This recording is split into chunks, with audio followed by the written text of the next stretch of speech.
हाय aspirants, क्या हाल चाल है आप सबका। Jai Hind to everyone, a very good afternoon. और आज के इस लेक्चर में, ऐसे मेड इजी सीरीज के लेक्चर में, एक बच्चे का नाम तो नहीं बताऊंगा, लेकिन उसकी परमिशन ली थी कि अगर आपका ऐसे मैं शेयर कर सकता हूं। उसने एक ऐसे लिखा था, और ये बच्चा हमारे इवैल्यूएशन कोर्स में है। उसने एक पीवाईक्यू लिखा, पीवाईक्यू जो 2023 में आया था। Visionary decision making happens at the intersection of logic and inclusion.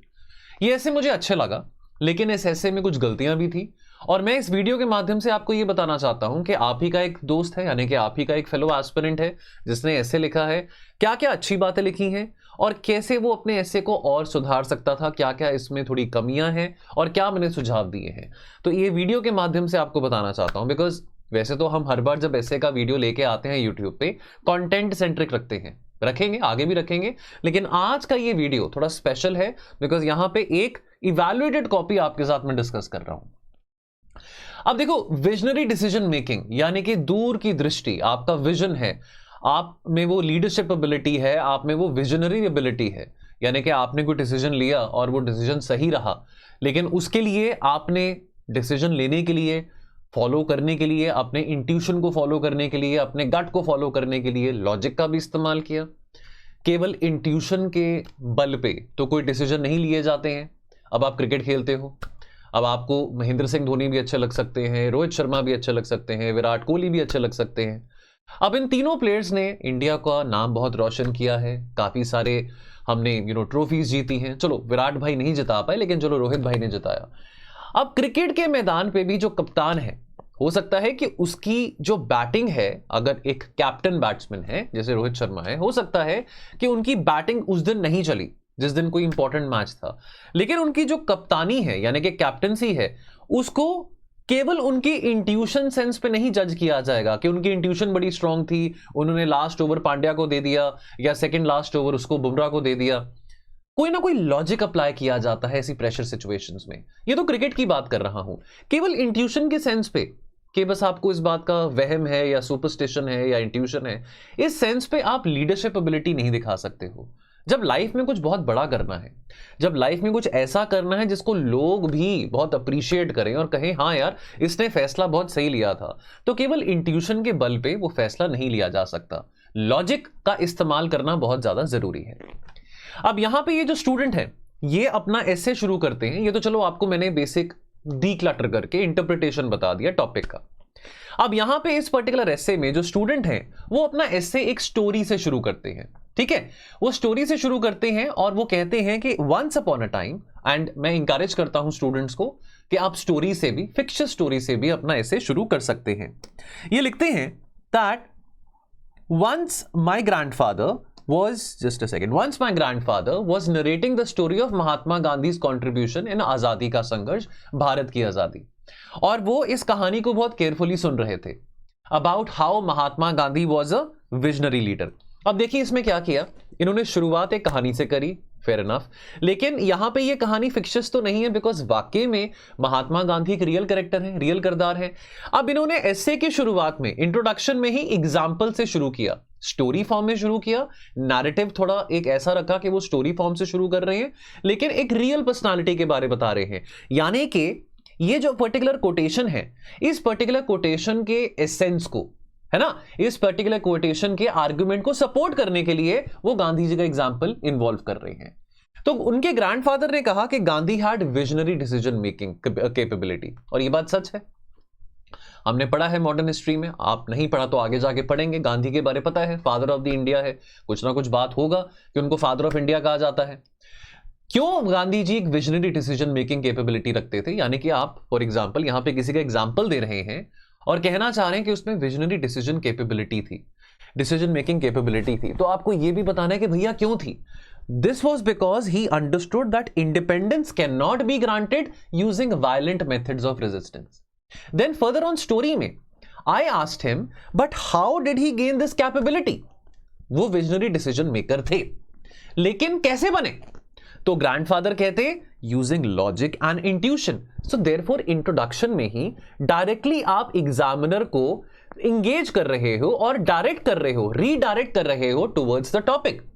He used the logic that using violent method of resistance in early British era can easily be suppressed, यानी कि उन्होंने ये कहा कि गांधी से पहले एक्सट्रीमिस्ट थे, मॉडरेट्स थे, वायलेंट तौर तरीके का इस्तेमाल करने से कुछ ज्यादा नतीजा नहीं मिला था। म्यूटिनी ऑफ 1857 हुआ, परहैप्स यहां पे थोड़ा कोट कर सकते थे कि फॉर एग्जांपल म्यूटिनी ऑफ 1857 में जहां पे सोचा कि भाई हम अपने सप्रेशन को, जो पेजेंट्स थे या जो सोल्जर्स थे, उनको लगा कि हम कंबाइंड मिलजुल के अंग्रेजों को भगा सकते हैं, अंग्रेजों को हरा सकते हैं। इतना बड़ा रिवोल्ट ऑफ 1857 हुआ, लेकिन अंग्रेज तो नहीं भागे, यानी कि वो वायलेंट स्ट्रैटेजी तब नहीं काम करी थी। नाउ परहैप्स यहां पे ये सजेशन दूंगा कि जहां पे ये लिखते हैं that he use the logic के भी वायलेंट मेथड इस्तेमाल करके, यानी कि गांधी यूज द लॉजिक के वायलेंट मेथड इस्तेमाल करके आजादी नहीं आपको मिल सकती है। यहां पे आप एग्जाम्पल दे सकते हैं, यहां पे पर्टिकुलर एग्जाम्पल रिवोल्ट ऑफ 1857 का दे सकते हैं। अब ये एग्जाम्पल देने की मैं बात कर रहा हूं, डजंट मीन कि आपने एक पेज का एग्जाम्पल देना है, passing by reference. In order to support your argument, you're using an example. In order to consolidate an example, you're using another example. Same example को consolidate करने के लिए एक और example use कर रहे हैं। अल्टीमेटली एम क्या है? अल्टीमेटली एम ये है कि जो एसे है वो इंगेजिंग हो सके ताकि एग्जामिनर को पढ़ने में मजा आए। मुझे ये ऐसे पढ़ना अच्छा लगा था, आई लाइक रीडिंग दिस एसे, तभी मैंने आपके साथ ये शेयर करने का सोचा। तो चलो ये बात होगी। देन आगे ये लिखते हैं another question arose in his mind, और उन्होंने पूछा अपने ग्रैंडफादर से why visionary decision making occurs at the intersection of logic and intuition, कि भाई विजनरी डिसीजन मेकिंग, जो विजनरी डिसीजन मेकिंग है वो केवल इंट्यूशन के साथ क्यों नहीं हो सकता, या वो केवल लॉजिक के साथ क्यों नहीं हो सकता। और वो अपने ग्रैंडफादर को कहते हैं, अब देखिए इंट्रोडक्शन एक बहुत डायलेक्टिक फॉर्म में है, यानी कि आर्ग्यूमेंट काउंटर आर्ग्यूमेंट, यानी कि जो इंट्रोडक्शन है वो एक स्टोरी के फॉर्म में है, लेकिन वो story is based upon real किरदार, रियल कैरेक्टर्स, और ये जो लहजा है इंट्रोडक्शन का, स्टोरी का, वो थोड़ा डायलेक्टिक फॉर्म में है। Prove me by giving some examples in various dimensions, वो अपने ग्रैंडफादर को कहते हैं। देन अब यहां से एसे की बॉडी शुरू हो जाती है। Now he then replied the question in the following way, तो यानी कि यहां पे इंट्रोडक्शन खत्म होती है और यहां पे आपकी बॉडी ऑफ द एसे शुरू हो जाता है। तो ये कहते हैं, अब ये बात आपने एसे में लिखनी थोड़ी है कि यहां पे बॉडी है वहां पे इंट्रोडक्शन है, ये तो एग्जामिनर को पता लगना चाहिए जो आपका एसे पढ़ रहा है। The logic and intuition supplements each other, the logic and intuition supplements each other in understanding the long term consequences of a decision। तो यानी कि यहां पे ये एक लाइन में, एक सेंटेंस में ये बता रहे हैं कि लॉजिक और इंट्यूशन एक दूसरे को कैसे सपोर्ट करते हैं और कैसे उससे आप एक अच्छा डिसीजन लेके आ सकते हैं। Intersection of both enhances the thinking ideology, आपकी थिंकिंग एबिलिटी और एनहांस होती है यदि आप लॉजिक और इंट्यूशन का इस्तेमाल करते हैं।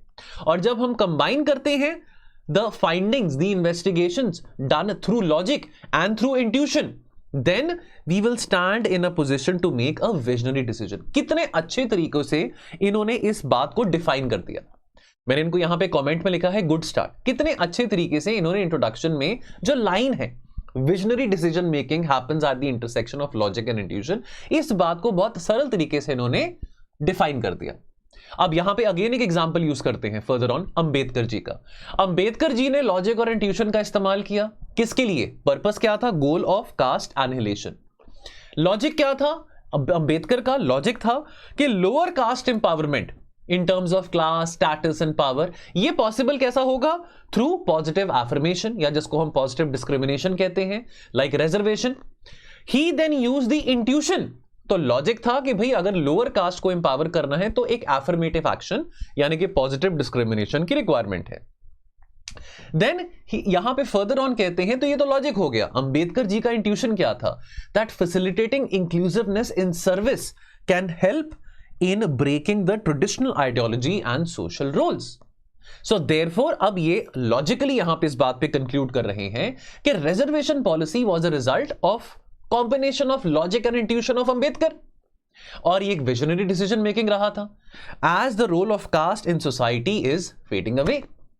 Now that is a different debate कि जी रिजर्वेशन नहीं होने चाहिए, ये इशू आ गया, लोग फेक सर्टिफिकेट बना लेते हैं, it's all the controversies happening around. मैं उस आर्ग्यूमेंट पे नहीं जा रहा हूं, लेकिन हम बात कर रहे हैं अंबेडकर के सर्कमस्टांसेस की, अंबेडकर का एग्जाम्पल कोट करके हम कह रहे हैं कि भाई उस जमाने में 1940s 1950s के टाइम पे उन्होंने लॉजिक और इंट्यूशन का इस्तेमाल किया रिजर्वेशन का। आहिस्ता आहिस्ता उनका यह लक्ष्य था कि एक ऐसा टाइम आएगा जब जो हमारा जो लोअर कास्ट जो सोसाइटी है, जो दलित समाज के लोग हैं, शेड्यूल कास्ट जो लोग हैं, वो इतना इंपावर्ड हो जाएंगे थ्रू रिजर्वेशन के आगे जाके ये कास्ट सिस्टम बिल्कुल यूजलेस हो जाएगा और परहैप्स रिजर्वेशन की भी रिक्वायरमेंट नहीं रहेगी। खैर, that is a different debate, हम वो बात यहां पे नहीं लिख रहे हैं कि रिजर्वेशन की रिक्वायरमेंट है कि नहीं है। नाउ एक और एग्जांपल ये देते हैं। सिमिलरली परहैप्स यहां पे मेरे को लगता है कि ये जो ट्रांजिशन कर रहे हैं, ये ट्रांजिशन करने में थोड़ी गलती कर रहे हैं। एक पैराग्राफ से दूसरे पैराग्राफ में ट्रांजिशन करना भी बहुत इंपॉर्टेंट है, ये आपको मैं अभी 2 मिनट में बताऊंगा। सिमिलरली ये बात करते हैं rigidity and flexibility regarding the amendment of constitution. ये भी एक विजनरी डिसीजन था। तो ये क्यों विजनरी डिसीजन था? Because constitution is still supreme, आज भी कॉन्स्टिट्यूशन सुप्रीम है and is accepted by everyone, the people of India. Logic जो कि यहां पे इन्होंने लिखा है regarding keeping the flexibility in amendment process was that everything changes. I mean हर एक चीज चेंज होती है। आज 2024 है, 1950 में जो हमारा समाज था, जो हमारा दायरा था, वो और था, अभी और है। अभी हम यूनिफॉर्म सिविल कोड की बात कर रहे हैं। एक जमाने में यूनिफॉर्म सिविल कोड की बात नहीं हो रही थी, हालांकि यूनिफॉर्म सिविल कोड हमारे डीपीएसपीस में है। लेकिन अभी एक ऐसा जमाना आ चुका है जहां पे हम यूनिफॉर्म सिविल कोड की तरफ एक कदम उठा सकते हैं। तो फ्लेक्सिबिलिटी संविधान में रखना क्यों जरूरी था? ताकि आने वाले समय में, जब उस वक्त जो हमारे कॉन्स्टिट्यूशन के जो फादर्स ऑफ द कॉन्स्टिट्यूशन थे, जो निर्माता थे, उनको यह था कि आने वाले समय में यदि कुछ चेंजेस लेके आने हो, कुछ अमेंडमेंट्स करने हो, तो वो आने वाली जनरेशन के जो पॉलिटिशियंस है वो चेंजेस कर सकते हैं। अब यहां पर ये गलती करते हैं। अब ये इन्होंने पॉलिटी का डायमेंशन डिस्कस कर लिया अंबेडकर के एग्जांपल के जरिए और flexibility and rigidity of constitution के जरिए। अब ये इकोनॉमिक कंटेक्स्ट में आ रहे हैं। ये बहुत गलत वर्ड है। Now focusing on the use better transition words, ये मैंने सजेशन दिया है। अब फॉर एग्जांपल आपने ऊपर पॉलिटी के डायमेंशन डिस्कस किया है। ये बहुत बड़ा चैलेंज है बच्चों को जो आता है। अगर आपको भी आता है ट्रांजिशन करने का, प्लीज कमेंट सेक्शन में बताना। 11 मिनट हो चुके हैं वीडियो के, जस्ट टू सी कि आप कितना अटेंटिवली ये वीडियो देख रहे हैं। अब आपने एक पैरा से दूसरे पैरा में आना है। मान लो कि आपने एक पैरा में एक एग्जाम्पल डिस्कस किया पॉलिटिकल डायमेंशन से, आपने एक लाइन लिखनी है। क्या लिखना है? As observed from the above mentioned example in the political sphere, now let us examine in the economic sphere. now ये आपने जो एक सेंटेंस लिखा है, ये आपका ट्रांजिशन फ्रेज है। एग्जामिनर को बताओ, एग्जामिनर को ये देखो, ये सोच के आपने ऐसे लिखना है कि एग्जामिनर को कुछ नहीं पता। आपने एग्जामिनर तक पहुंचना है अपने एक्सप्रेशंस के जरिए। आपका कंटेंट जितना मर्जी अच्छा हो, जितने मर्जी अच्छे एग्जाम्पल्स हो, लेकिन जब तक, अब वही बात है ना कि आप अगर घर बना रहे हैं और आपके घर पे आपने फर्नीचर लगाना है, टाइल्स लगानी है, सिर्फ एक महंगा फर्नीचर आपके सामने रखने से आपका घर नहीं बन जाता है। अब वो टाइल्स हैं, मान लो कि मैं इटालियन टाइल्स आपके घर में लगवाने की बात करता हूं, आपके इटालियन फर्नीचर में लेके आ जाता हूं, लेकिन वो फर्नीचर, वो टाइल्स पड़ी हुई हैं, उसको लगानी तो है ना। टाइल्स कहां लगेंगी, फर्नीचर कहां लगेगा, हर एक चीज का प्लेसमेंट भी तो जरूरी है ना। इस करके ये मत सोचना कि क्योंकि मेरे पास इटालियन टाइल्स खरीदने के पैसे हैं या इटालियन फर्नीचर खरीदने का पैसा है तो मेरे पास बहुत अच्छा मेरा घर बन जाएगा। उसको फिट करना भी कला होती है, प्रेजेंट करना भी कला होती है। ठीक है। अब यहां पे इकोनॉमिक क्राइटेरिया में ये बात करते हैं कि इंडियन इकोनॉमी का जो फॉर्म है, जो कैरेक्टर है, अभी भी कहीं ना कहीं मिक्स्ड इकोनॉमी कैरेक्टर है। अब ये idea of practising mixed economy को विजनरी डिसीजन बताते हैं। क्यों? बिकॉज कि भाई जब हम आजाद हुए थे तो बहुत लो लेवल ऑफ डेवलपमेंट था। डिस्पाइट, इनस्पाइट नहीं, यहां पे डिस्पाइट मैंने वर्ड लिखा है तो मैं बहुत बारीकी से लाइन बाय लाइन ऐसे को इवैल्यूएट करता हूं। Despite having a good growth rate, logic क्या था of keeping the mixed economy was the need of both growth and development, private sector driven भी और पब्लिक सेक्टर ड्रिवन भी। हालांकि 1991 के बाद ज्यादा प्राइवेट सेक्टर इन्वॉल्वमेंट आया है, उससे पहले नहीं था। ठीक है। द इंट्यूशन, लॉजिक तो आ गया कि भी हमको डेवलपमेंट की जरूरत है, प्राइवेट सेक्टर ड्रिवन हो, पब्लिक सेक्टर ड्रिवन हो। इंट्यूशन क्या था?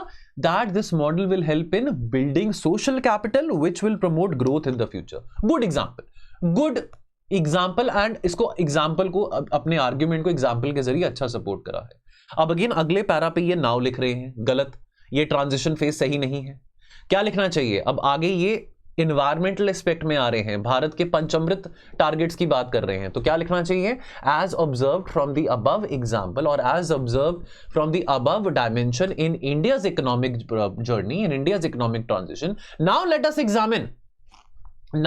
examine the environmental aspects related to India or the environmental aspects or the environmental policies laid down by the government of India in context of the Panch Amrit targets. अब पंच अमृत targets की बात हो रही है, net zero की उन्होंने बात लिखी है। अब ये विजनरी डिसीजन है, क्यों है? बिकॉज ये विजनरी डिसीजन है क्लाइमेट चेंज को टैकल करने के लिए, because huge carbon sequestration and adopting sustainable practices would be needed to achieve this particular outcome. Logic क्या था? Logic was maintain. तो यहां पे मैंने कमेंट किया है कि ये क्यों म्यूंटेन है भैया, ये बताएं, व्हाई वॉज इट म्यूंटेन, वो बताना है आपने। लॉजिक वॉज म्यूंटेन और logic was not maintain, logic was excellent, logic was flawless, क्यों है जरा वो भी बता दो एक लाइन में। Logic was maintain yet important of tackling global climate change. Intuition क्या था? इंट्यूशन ये था कि अगर पंचामृत टारगेट हम रखेंगे तो पंचामृत टारगेट अगर भारत ने रखा है तो बाकी देशों को भी थोड़ा अच्छा यार कि भारत ने भी रखे हैं टारगेट्स, हम भी रखें, हम कैसे पीछे रह सकते हैं। तो यानी कि this will act as a catalyst in framing their policies regarding climate issues. Now again अब ये एनवायरमेंटल एस्पेक्ट से सीधा अब्दुल कलाम के टुवर्ड्स आ रहे हैं। बात इन्होंने बहुत अच्छी लिखी है, लेकिन प्रॉपर यहां पे प्रॉब्लम क्या आ रही है? ट्रांजिशन यहां पे ठीक नहीं है। तो यहां पे अब ये स्टोरी ऑफ अब्दुल कलाम की बात करते हैं, अ गुड एग्जांपल। अब story, we all know Abdul Kalam was a leader, was a visionary decision maker. Now why was he visionary decision maker? अब एपीजे अब्दुल कलाम, ऐसे ना एग्जांपल्स नोट करके रख लो, APJ Abdul Kalam, Nelson Mandela, Martin Luther King, Mahatma Gandhi. कभी भी आप इंस्पिरेशनल फिगर्स की बात कर रहे हो, इन चार पर्सनालिटीज के बारे जरूर लिखना, चाहे वो आप पीस की बात कर रहे हो, संघर्ष की बात कर रहे हो, लीडर्स की बात कर रहे हो। ये चारों जो लोग हैं ना, और ऐसे बहुत सारे हैं, स्वामी विवेकानंद भी है। अब ये सब जो एग्जाम्पल्स हैं, ये सब जो पर्सनालिटीज हैं, जरूरी है कि फिलॉसफी की किताबें पढ़नी है। ऐसा नहीं है कि वो फिलॉसफी की किताबें पढ़ के ही आपको इन पर्सनालिटीज के बारे समझ आएगा, नहीं, इनके बारे जीएस में भी पढ़ते हैं। अब ये यहां पे बात करते हैं जो डिसीजन एपीजे अब्दुल कलाम का था मिसाइल लॉन्च का। अब ये विजनरी है, क्यों विजनरी है? बिल्कुल विजनरी है, but we have to support this argument. Kalam ji ने लॉजिक यूज करा था कि बर्ड्स कैसे फ्लाई करते हैं एटमॉस्फेयर में, और जो प्रेशर वो एक्सर्ट करते हैं in maintaining their position while they are flying. और ये intuition, the intuition was that similar techniques can be used in the development of launch vehicles, और ये सक्सेस इस प्रोग्राम का was indeed very visionary। Similarly, अब again अब यहां पे similarly is a poor word. अब ये आगे ट्रांजिशन कर रहे हैं, इनके एग्जाम्पल सही है, ट्रांजिशन में इनके प्रॉब्लम है। Similarly in the administrative field की बात करते हैं, नहीं, सिमिलरली वाला जो एक्सप्रेशन है वो गलत है। इन दी एडमिनिस्ट्रेटिव फील्ड जो बात कर रहे हैं, ये आप जैसे आपको मैंने बताया, सेंटेंस आपका प्रॉपर होना चाहिए, सेंटेंस फॉर्मेशन अच्छा होना चाहिए, that as observed from the above example from the life of doctor APJ Abdul Kalam, which showcase that he was a visionary decision maker. Now let me also elaborate upon another bureaucrat by the name of IAS Avinash what is his name, Avnish Sharma, so on etc etc। अब इन्होंने क्या किया था? इन्होंने संघाई express launch किया था, bike ambulance अपने district में। अब ये एक विजनरी डिसीजन था, क्यों था? बिकॉज इसके चलते कॉस्ट और time for health facility availability वो रिड्यूस हुआ। Now logic was to provide health care centre accessibility in a time bounded manner. और ये इंट्यूशन क्या था? इंट्यूशन था कि ये एक्टिवली सपोर्ट किया जाएगा by various stake holders including the ASHA workers. अब ये गुड एग्जांपल है। बेस्ट चीज मेरे को इसके ऐसे की अभी तक क्या लगी है बच्चे की, कि अच्छी बात क्या है कि आप अपने एग्जाम्पल को वैलिडेट कर रहे हैं। कैसे वैलिडेट कर रहे हैं? कहते हैं ना कि वैलिडेशन मत सीख करो, वैलिडेशन मत सीख करो, क्या पहना है, मोटे हो पतले हो, ठीक है, वो सब बातें लाइफ में आती है, लेकिन यहां पे तो वैलिडेशन लेनी है ना भैया। यहां पे तो वैलिडेशन लोगे तभी नंबर मिलेंगे, तभी एग्जामिनर आपको मार्क्स देगा, तभी कंपटीशन में आगे आओगे, ठीक है। तो देयरफॉर यहां पे अच्छी बात क्या है कि वैलिडेशन सीख करने के लिए एग्जाम्पल का इस्तेमाल कर रहे हो, लेकिन वो एग्जाम्पल को कनेक्ट कर रहा है बार बार ये बच्चा, बार बार ये लॉजिक इंट्यूशन, यानी कि इस पर्टिकुलर एसे में तीन बातें होनी है, लॉजिक की, इंट्यूशन की, और कैसे वो विजनरी डिसीजन मेकिंग बनी है। तो ये बार बार हर एक एग्जाम्पल में तीनों चीजें कोरिलेट हो रही है, which is why I like reading this essay and I am sharing with you. Alright, now another reason behind the visionary decision making is that the use of logic and intuition increases reliability, और ये मदद करता है in refining the policy formulation। For example अब इन्होंने PM संपदा की बात करी है, स्कीम है, ये विजनरी डिसीजन मेकिंग स्कीम है। क्यों है अब इन्होंने यहां पे ये नहीं बताया, तो यहां पे मैंने लिखा है कमेंट में कि ये बताओ भैया कि what is the context of this scheme जो आपने मेंशन करी है। उसके बाद अब क्योंकि गवर्नमेंट स्कीम्स की बात हो रही है तो यहां पे ये नेशनल फूड सिक्योरिटी एक्ट की बात करते हैं। अब एनएफएसए 2013 ये कहते हैं कि कि ये विजनरी डिसीजन नहीं था। क्यों नहीं था? Because it is not logical कि आप खाना अनाज प्रोवाइड कर रहे हैं 67-70% ऑफ दी आबादी को। इतने तो गरीब नहीं है हमारे देश में। अगर आपके पास रिपोर्ट आई है कि 10 या 12% लोग एब्सोल्यूट पॉवर्टी में रह रहे हैं, तो व्हाट इज द पॉइंट कि आप 70% लोगों को फ्री में अनाज और राशन दे रहे हैं। ओके, अब यहां पे आगे again dialectic form of introduction में, अब अगेन इस पर्टिकुलर पैराग्राफ में ये इंट्रोडक्शन से कनेक्ट कर रहे हैं। अब इस पैराग्राफ में आके ये कहते हैं, at this time I interrupted my grandfather and asked to him, does the use of logic and intuition result in visionary decision making every time. अब यहां पे इनका सिलसिला शुरू हो रहा है काउंटर आर्ग्यूमेंट्स का। तो ग्रैंडफादर ने कहा नहीं, big no, and when I asked the reason for it, he started his response to the quote of Rabindranath Tagore. अब यहां पे काउंटर आर्ग्यूमेंट में इन्होंने कोटेशन का इस्तेमाल किया है। टैगोर क्या कहते हैं? A mind all logic is a knife, a mind all logic is a knife all blade, it bleeds the man which uses it. A very good quote. अब यहां पे इस कोटेशन को और इस काउंटर आर्ग्यूमेंट को सपोर्ट करने के लिए एग्जांपल किसका ले रहे हैं? एग्जांपल ले रहे हैं एटॉमिक बॉम्ब का। मूवी आई थी ओपेनहाइमर, रॉबर्ट ओपेनहाइमर का यहां पे एग्जांपल ले रहे हैं। which Oppenheimer, he used numerous complex logic and intuition regarding converting uranium into a disaster. Now though he was very successful in the discovery of atomic bomb, लेकिन Hiroshima और Nagasaki के जो लोग थे, जो मरे थे, जो इतने सारे लोग जख्मी हुए थे, आने वाली 100 पीढ़ियों ने, हिरोशिमा नागासाकी की आने वाली 10 पीढ़ियों ने कभी माफ नहीं करा अमेरिका को इस बॉम्ब के लिए। तो जिस भी इंसान ने ये बॉम्ब बनाया था, डिस्कवर किया था, तो ऑफ कोर्स उनको बद्दुआएं ही दे रहे होंगे जो लोग थे जापान के। So therefore the decision was not visionary. बनाया एटम बॉम्ब, वेरी गुड, लेकिन डिसीजन ये जो फैसला था विजनरी नहीं था। This is also evident, again आगे ये एग्जांपल लेते हैं, this is also evident from the recent Russia-Ukraine crisis and Israel-Palestine-Iran issue and the continuous threat, बार बार हम थ्रेट सुनते रहते हैं। व्लादिमीर पुतिन कहते रहते हैं that अगर ये वर्ल्ड वॉर हुआ तो I will use nuclear weapons etc etc। अब अगेन इस एग्जांपल को सपोर्ट करने के लिए एल्बर्ट आइंस्टाइन के कोटेशन की बात करते हैं। Man has created atomic bomb but no mouse will construct mousetrap। It's a good quote. It's a good quote. Again, this is the second quote he's using in the essay. Similarly, Pakistan used the logic that supporting terrorism. Again, अब ये visionary decision नहीं है। अब पाकिस्तान ने logic use किया कि आतंकवाद को बढ़ावा देते हैं अगर इंडिया को हराना है, bleeding India with 1,000 cuts। और अगर आतंकवाद का सहारा लेंगे along with the army of Pakistan तो इंडिया कमजोर होगा। तो he also used the intuition, यानी कि Pakistan also used the intuition that India might agree कि अगर आतंकवाद के जरिए इंडिया को बार बार हम तंग करेंगे, लोगों को मारेंगे, आतंक मचाएंगे, इंस्टेबिलिटी होगी जम्मू कश्मीर में, तो भारत शायद तंग आके हाथ जोड़ के कहेगा कि हाँ भैया हम कश्मीर इशू के बारे में बात करने को तैयार हैं, आपको कश्मीर देने को तैयार हैं। अब ऐसा तो नहीं हुआ और ऐसा कभी होगा भी नहीं, दूर दूर तक नहीं होगा, पाकिस्तान के सपनों में भी। लेकिन अगेन ये डिसीजन विजनरी नहीं था पाकिस्तान के लिए। अब उसको आगे फर्दर ऑन बता रहे हैं, this is because this decision of Pakistan to use terrorism, state-sponsored terrorism, that led to the inclusion of Pakistan in FATF grey list, hampering the development of country.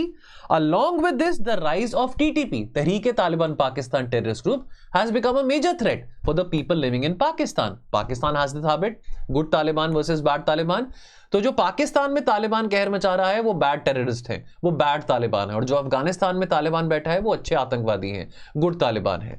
Now again interrupting between the story, again ये introduction में जा रहे हैं। आप देख रहे हैं कि अपने पूरे एस्से में इनका कंटेंट का जो कनेक्शन है वो टॉपिक के साथ नहीं छूट रहा है, और अपने पूरे एस्से में ये अगेन रीइंफोर्स कर रहे हैं अपनी इंट्रोडक्शन को।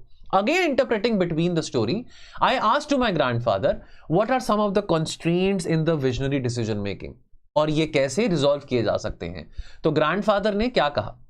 Along with logic and intuition, emotional intelligence, EI, इसकी बहुत ज्यादा रिक्वायरमेंट रहती है विजनरी डिसीजन मेकिंग के लिए। It also requires examining the effect of various independent phenomenal event on dependent event. Therefore holistic understanding के लिए मल्टी वैरायटी एनालिसिस, एक होलिस्टिक एनालिसिस बहुत ज्यादा जरूरी है, जो कि आपके प्रोसेस को और एनरिच करता है।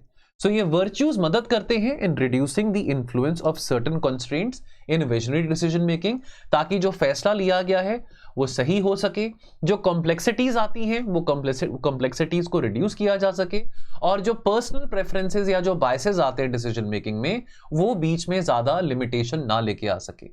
Regarding the importance of EQ and IQ in such problems, Daniel Goleman famously said, again एक कोटेशन आ रहा है, success in your life depends 80% on EQ, 20% on IQ। ये कोटेशन बहुत कॉमन है, सुना होगा, but it is the common quotation जो कि हम अपने एसेज में कोट नहीं कर पाते हैं। तो ग्रैंडफादर ने पॉज करते हैं, अपनी स्टोरी को पॉज करते कहा, I then realise the process and the significance of visionary decision making. I started using my logic and intuition in my interest area to make a bright future using visionary decision. Again एक quote के साथ वो and कर रहे हैं, चौथा coat इनके ऐसे में, as it is famously said, the best way to predict the future is by creating it. अब यहां पे मैंने फीडबैक में ये इनको लिखा है कि भाई इट्स अ वेल आर्टिकुलेटेड ऐसे, नो डाउट, लेकिन बहुत मजा आया पढ़ने में, लेकिन आपकी एंडिंग बहुत अब्रप्ट थी। परहैप्स ये वाली जो जगह है जहां पे मैंने फीडबैक लिखा है, ये वाली जगह वो और इस्तेमाल कर सकते थे थोड़ा इस कोटेशन को एक्सपैंड करने में, या परहैप्स इस पूरे एसे का जो उन्होंने जो डिस्कशन किया है उसका एसेंस थोड़ा 5-6 लाइंस में, 5-6 सेंटेंसेस में और ऐड कर सकते थे, ठीक है। और ending could be slightly more elaborative, ये मैंने बात लिखी है। Elaborative means half a page, 2 paragraphs और वो लिख सकते थे।